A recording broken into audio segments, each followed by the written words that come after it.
बिस्मिल्लाहिर्रहमानिर्रहीम। अस्सलाम वालेकुम डियर स्टूडेंट्स। आज के लेक्चर में हम चैप्टर नंबर 2 इलेक्ट्रोडायनामिक्स या करंट इलेक्ट्रिसिटी के डोमेन को स्टार्ट कर रहे हैं। सबसे पहले स्टूडेंट्स हम डिफ़ाइन करते हैं इस इलेक्ट्रोडायनामिक्स में करंट को, कि करंट किसे कहते हैं। करंट जो है वो हम इस तरह डिफ़ाइन कर सकते हैं कि it is the directed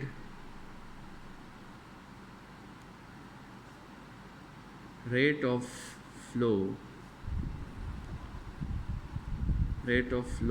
of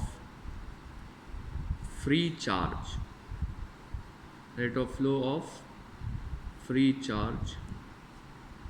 with respect to time। ठीक है, current is the directed rate of flow of free charge with respect to time। अब इसका जो मैथमेटिकल फॉर्म है वो तो सिंपल है कि current is the rate of flow of charge with respect to time. ठीक है, यहाँ से अगर हम क्वांटाइजेशन को यूज़ करें तो हम Q की जगह NE भी लिख सकते हैं, NE बाय टाइम भी हम मेंशन कर सकते हैं। तो ये फार्मूला भी आप यूज़ कर सकते हैं।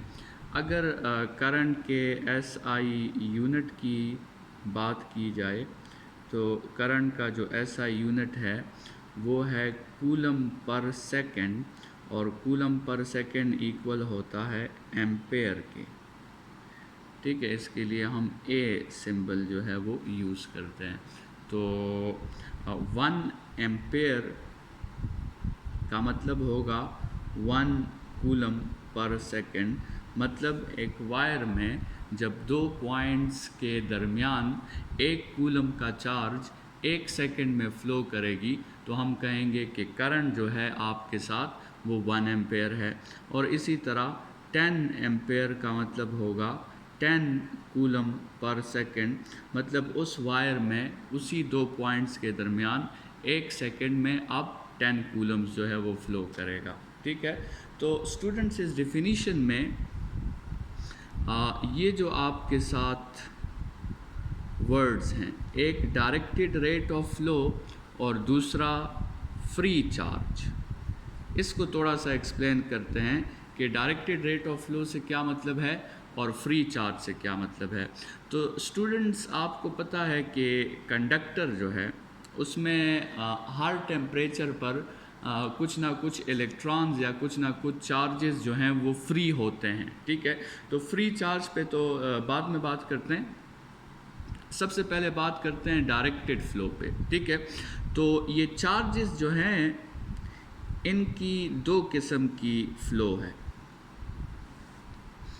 एक को हम कहते हैं रैंडम फ्लो, चार्ज की रैंडम फ्लो, और एक को हम कहते हैं चार्ज की डायरेक्टेड फ्लो। ठीक है, अब रैंडम फ्लो जो है वो लेट्स सपोज ये एक आपके साथ कंडक्टिंग पीस है, एक कंडक्टर है और इसमें फ्री इलेक्ट्रॉन्स हैं। ठीक है, ये इसमें फ्री इलेक्ट्रॉन्स हैं। तो ये फ्री इलेक्ट्रॉन्स जो आपके साथ है, ये फ्री इलेक्ट्रॉन्स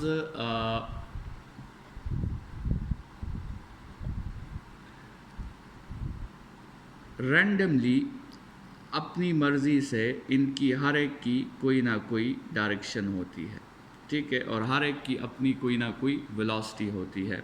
और ये वेलोसिटी और ये काइनेटिक एनर्जी जो इलेक्ट्रॉन्स की होती है ये ड्यू टू देयर टेम्परेचर होती है।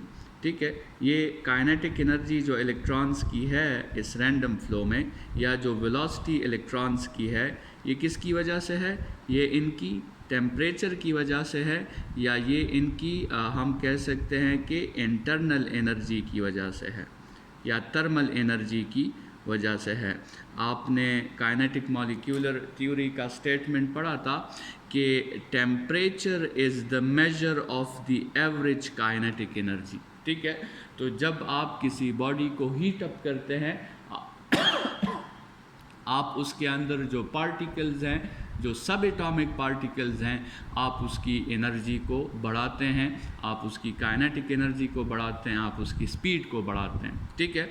तो ये जो वेलोसिटी से जो ये मूव कर रहे हैं या जो काइनेटिक एनर्जी इनके साथ मौजूद है, इसको हम थर्मल एनर्जी कहते हैं या फिर इंटरनल एनर्जी हम इसको कहते हैं।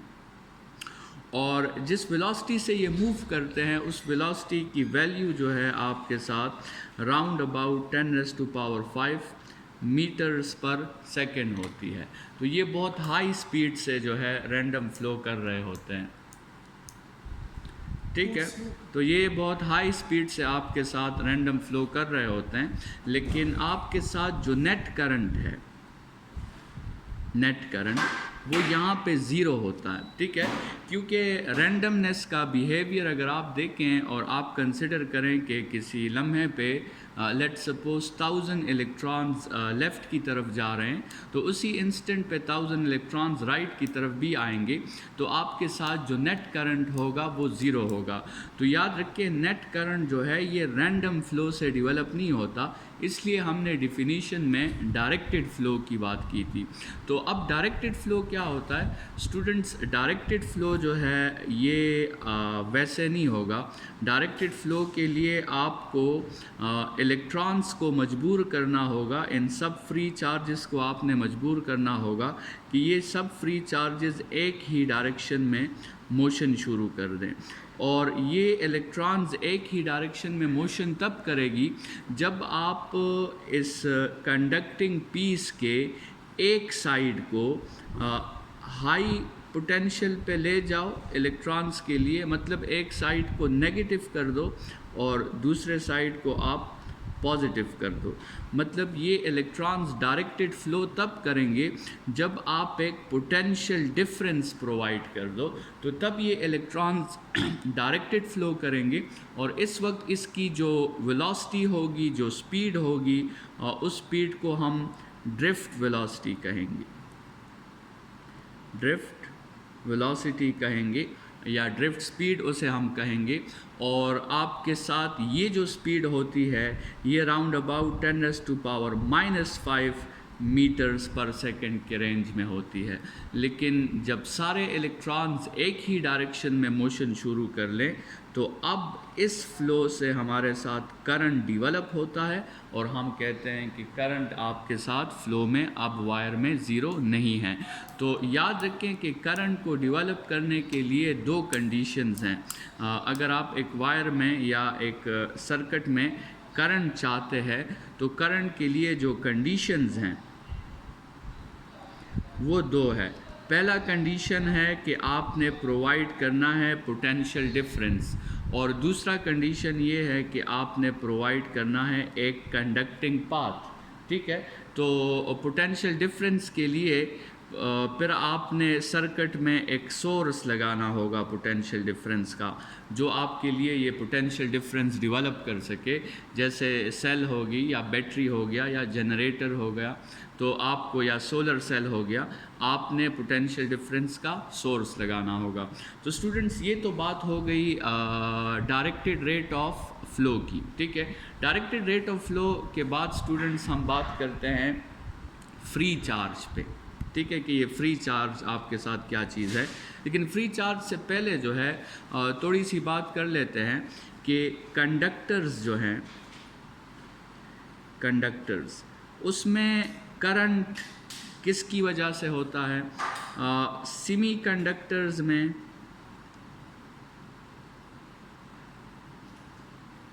करंट किसकी वजह से होता है? और इलेक्ट्रोलिसिस के प्रोसेस में करंट किसकी वजह से होता है? तो कंडक्टर्स में करंट जो फ्लो करता है वो due to the flow of free electrons होते हैं। कंडक्टर में करंट किसकी वजह से होते हैं? फ्री इलेक्ट्रॉन्स की वजह से। इलेक्ट्रोलिसिस में करंट जो होता है ये पॉजिटिव एंड नेगेटिव आयंस की वजह से होता है। और सेमी कंडक्टर्स में जो करंट होता है ये इलेक्ट्रॉन्स एंड होल्स की वजह से होता है। इस होल्स के कंसेप्ट को हम आगे चैप्टर नंबर 17 में फिर डिस्कस करेंगे, लेकिन यहाँ पे सिंपली इतनी बात याद रखें कि डिफरेंट मटेरियल्स में करंट जो है वो किस वजह से होता है। स्टूडेंट्स, करंट जब किसी सर्किट में मूव करता है तो उस करंट के अपने इफ़ेक्ट्स होते हैं, ठीक है। तो करंट का सबसे पहला इफ़ेक्ट, सबसे पॉपुलर इफ़ेक्ट वो है करंट का हीटिंग इफ़ेक्ट। करंट का हीटिंग इफ़ेक्ट, करंट जब किसी सर्किट में मूव करता है तो हम आगे ओहम लॉ में पढ़ेंगे कि उसे रेजिस्टेंस का सामना करना पड़ता है और उस रेजिस्टेंस की वजह से करंट की काफ़ी एनर्जी जो है वो हीट में कन्वर्ट हो जाती है। तो करंट का एक हीटिंग इफ़ेक्ट होता है और इस करंट के हीटिंग इफ़ेक्ट को हमने बहुत से अप्लायंसेस में यूज़ किया हुआ है। जैसे इलेक्ट्रिक हीटर है, इलेक्ट्रिक हीटर जो है वो करंट के इस हीटिंग इफ़ेक्ट पे काम करता है। जैसे आपके साथ घरों में इस्त्रियाँ होती है, इलेक्ट्रिक आयरन्स जो हैं वो इस करंट के हीटिंग इफ़ेक्ट पे काम करते हैं। तो बहुत सी डिवाइसेस हैं जो करंट के हीटिंग इफ़ेक्ट पे काम करते हैं। स्टूडेंट्स, करंट का एक केमिकल इफ़ेक्ट भी होता है जो आप केमिस्ट्री में इलेक्ट्रोलिसिस में पढ़ चुके हैं। इलेक्ट्रोलिसिस में आप जो है लेट्स सपोज वाटर को ऑक्सीजन और हाइड्रोजन में कन्वर्ट कर सकते हैं अगर आप उस इलेक्ट्रोलाइट सॉल्यूशन से करंट गुजारें, ठीक है। तो करंट की वजह से केमिकल रिएक्शंस पॉसिबल हैं, करंट का एक केमिकल इफ़ेक्ट भी होता है। और स्टूडेंट्स, करंट का मैग्नेटिक इफ़ेक्ट भी होता है और इस करंट के मैग्नेटिक इफ़ेक्ट पे फिर हमारा चैप्टर नंबर 13 जो है इलेक्ट्रोमैग्नेटिज़्म, वो सारा करंट के मैग्नेटिक इफ़ेक्ट पे है। और फ़िलहाल सिर्फ इतना याद रखिए कि जब एक चार्ज आपके साथ रेस्ट में हो तो वो चार्ज सिर्फ और सिर्फ इलेक्ट्रिक फील्ड बनाता है, लेकिन अगर वही चार्ज आपके साथ मोशन में आ जाए तो फिर वो चार्ज इलेक्ट्रिक फील्ड भी बनाता है और साथ में मैग्नेटिक फील्ड भी बनाता है। तो जब चार्ज मोशन में आ जाए तो फिर मैग्नेटिक फील्ड भी बनती है और उस चार्ज के साथ मैग्नेटिक प्रॉपर्टीज़ भी एसोसिएट हो जाती है। तो उसे हम कहते हैं कि ये करंट का आपके साथ मैग्नेटिक इफ़ेक्ट है, ठीक है। अच्छा, अब आते हैं और थोड़ी सी इस फ्री चार्ज को या फ्री इलेक्ट्रॉन के कंसेप्ट को थोड़ा सा एक्सप्लेन करते हैं।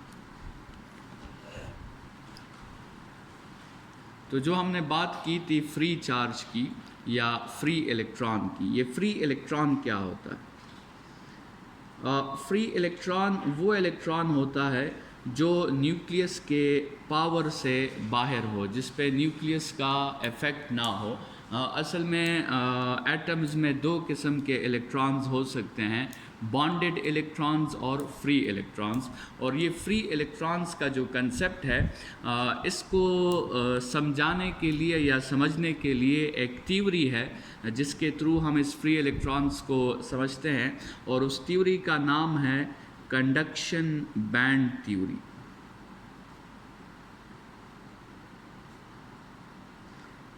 Conduction band theory. स्टूडेंट्स, ये थ्योरी ये कहती है कि आपके साथ अगर एक एटम है और ये एटम का न्यूक्लियस है और ये एटम का आपके साथ वैलेंस शेल है और इस वैलेंस शेल में कुछ इलेक्ट्रॉन्स हैं और वो न्यूक्लियस से क्या कर रहे हैं, वो न्यूक्लियस से रोटेशंस कर रहे हैं और इसके अंदर भी शेल्स होंगे, वो इलेक्ट्रॉन्स भी न्यूक्लियस से रोटेशंस कर रहे हैं। अब इन इलेक्ट्रॉन्स को हम बॉन्डेड इलेक्ट्रॉन्स कहेंगे, लेकिन ये कंडक्शन बैंड थ्योरी कहती है कि इस वैलेंस शेल के ऊपर भी एक शेल होता है और उस शेल को हम कंडक्शन शेल कहते हैं। उस शेल को हम कहते हैं कंडक्शन शेल। ये इसके नीचे जो शेल है ये वैलेंस शेल है और इसके ऊपर जो शेल है वो कंडक्शन शेल है। तो कंडक्शन बैंड थ्योरी कहती है कि अगर आप इस वैलेंस शेल के इलेक्ट्रॉन को एनर्जी दे दो किसी भी फॉर्म में, हीट के फॉर्म में, लाइट के फॉर्म में, तो ये इलेक्ट्रॉन इस वैलेंस शेल से जंप कर जाता है कंडक्शन शेल में।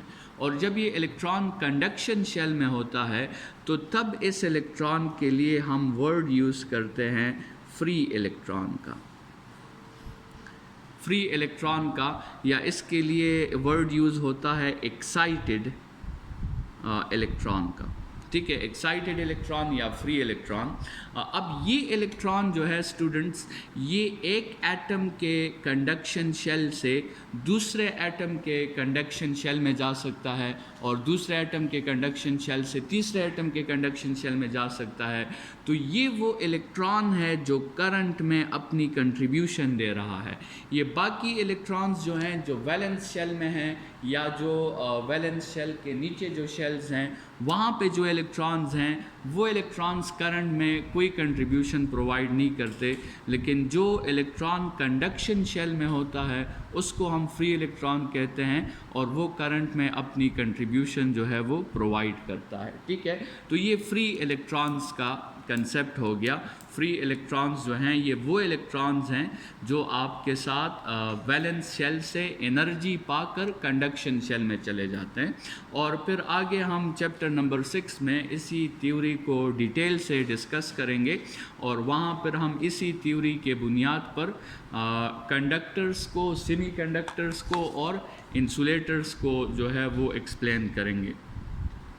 लेकिन फ़िलहाल यहाँ पे हमने थोड़ा सा आइडिया ले लिया कि फ्री इलेक्ट्रॉन आपके साथ क्या चीज़ है। स्टूडेंट्स, जैसे हमने कहा था कि हमसे एक गलती हुई थी, और वो ये थी कि टेस्ट चार्ज को हमने पॉजिटिव कंसिडर किया था। ठीक है, उस गलती की वजह से अब करंट की भी दो टाइप्स बन गई है। एक वो करंट है जो पॉजिटिव चार्ज के मोशन की वजह से होता है, और एक वो करंट है जो नेगेटिव चार्ज के मोशन की वजह से होता है। तो आपके साथ करंट के दो कैटेगरीज बन गए हैं। एक आपके साथ बन गया है कन्वेंशनल करंट, और एक को हम कहते हैं इलेक्ट्रॉनिक या एक्सपेरिमेंटल करंट। कन्वेंशनल करंट जो है स्टूडेंट्स, लेट्स सपोज अगर हम एक रेजिस्टर लगा दें और उसके साथ हम कनेक्ट कर दें एक ईएमएफ का सोर्स, बैटरी। ठीक है, तो कन्वेंशनल करंट जो है ये हमें पता है कि पॉजिटिव हमेशा हाई पोटेंशियल है और नेगेटिव क्या है, वो लो पोटेंशियल है। तो कन्वेंशनल करंट हाई पोटेंशियल से निकलता है पॉजिटिव से, और रेजिस्टर से गुज़रता हुआ वो लो पोटेंशियल नेगेटिव की तरफ आ जाता है। तो स्टूडेंट्स, कन्वेंशनल करंट क्या करता है? कन्वेंशनल करंट जो है ये इन सर्किट, अगर सर्किट की बात करें तो सर्किट में ये मूव करता है फ्रॉम पॉजिटिव टू नेगेटिव, या from high potential to low potential. और अगर बैटरी की बात करें तो बैटरी में ये करंट मूव करता है फ्रॉम नेगेटिव टू पॉजिटिव, मतलब from low potential to high potential. ये आपके साथ बात हो गई कन्वेंशनल करंट की।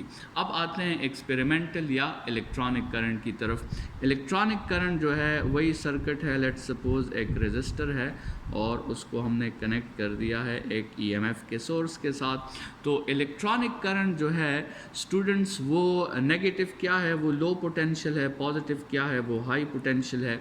इलेक्ट्रॉनिक करंट लो पोटेंशियल से निकलता है, रेजिस्टर से गुजरते हुए वो आ जाता है हाई पोटेंशियल की तरफ या पॉजिटिव की तरफ। तो इलेक्ट्रॉनिक करंट बिल्कुल इसके अपोजिट है। इलेक्ट्रॉनिक करंट इन सर्किट क्या करता है?